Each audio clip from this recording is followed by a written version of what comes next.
Welcome to the AI for Business Masterclass from Smart-EDU Hub.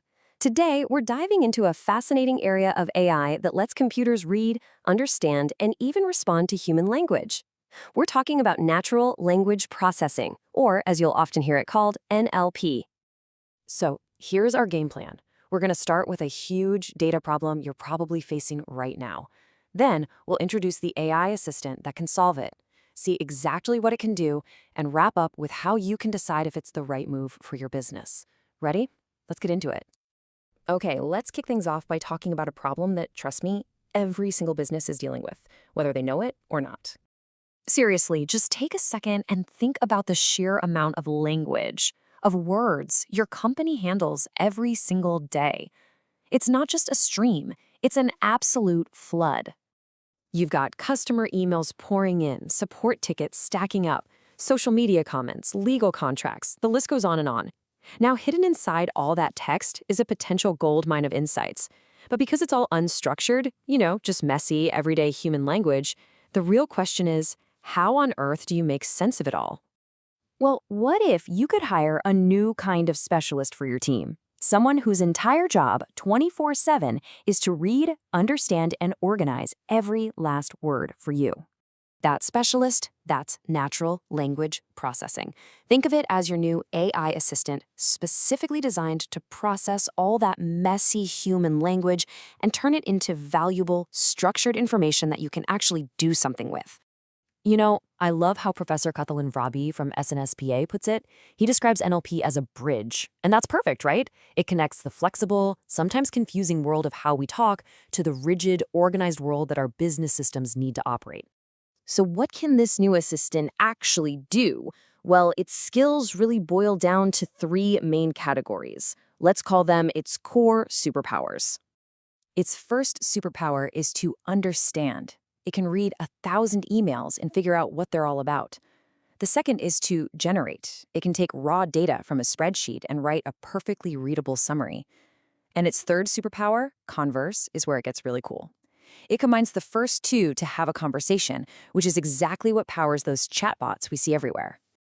Okay, theory is great, but let's get practical. How do these superpowers, understanding, generating, and conversing, actually create real value for a business? Okay, picture your customer support inbox on a Monday morning. It's chaos, right?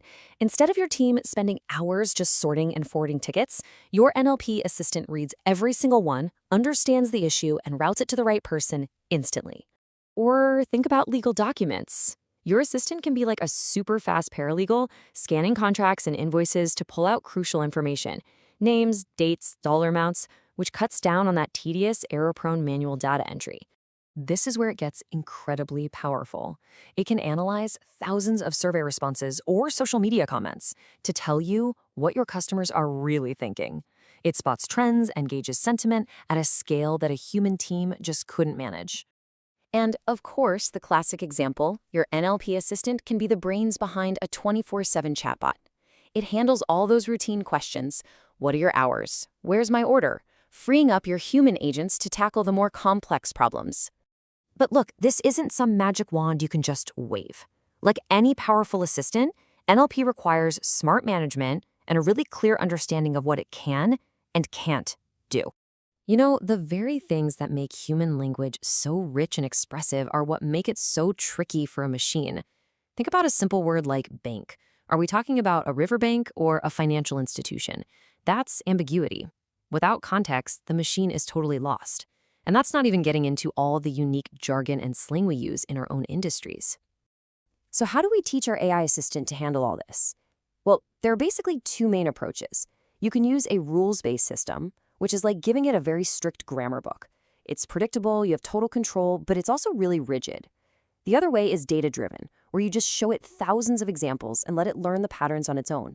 This is way more flexible, but it needs a ton of data to work well. In reality, the best solution is usually a mix of both. You might use strict rules to make sure you're legally compliant when analyzing a contract, but use that flexible, data-driven learning to understand the general mood of a customer email. It's about getting the best of both worlds. Okay, so with all that in mind, the big question is, how do you decide if starting an NLP project is the right move for your company right now? Here's a simple 4-question framework to help you think it through. First, and this is the most important one, what is the cost of an error? A mistake sorting an email is no big deal.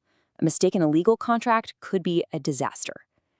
Second, do you have enough good data for it to learn from? Third, is the task you're giving it super clear? And finally, can you make sure a human is still in the loop to oversee things, especially for those high-stakes decisions? And that really drives home the key takeaway here. As Professor Catalin Vrabia says, the goal isn't total automation. It's responsible automation. It's about using this incredible assistant to help and empower your human team, not replace them.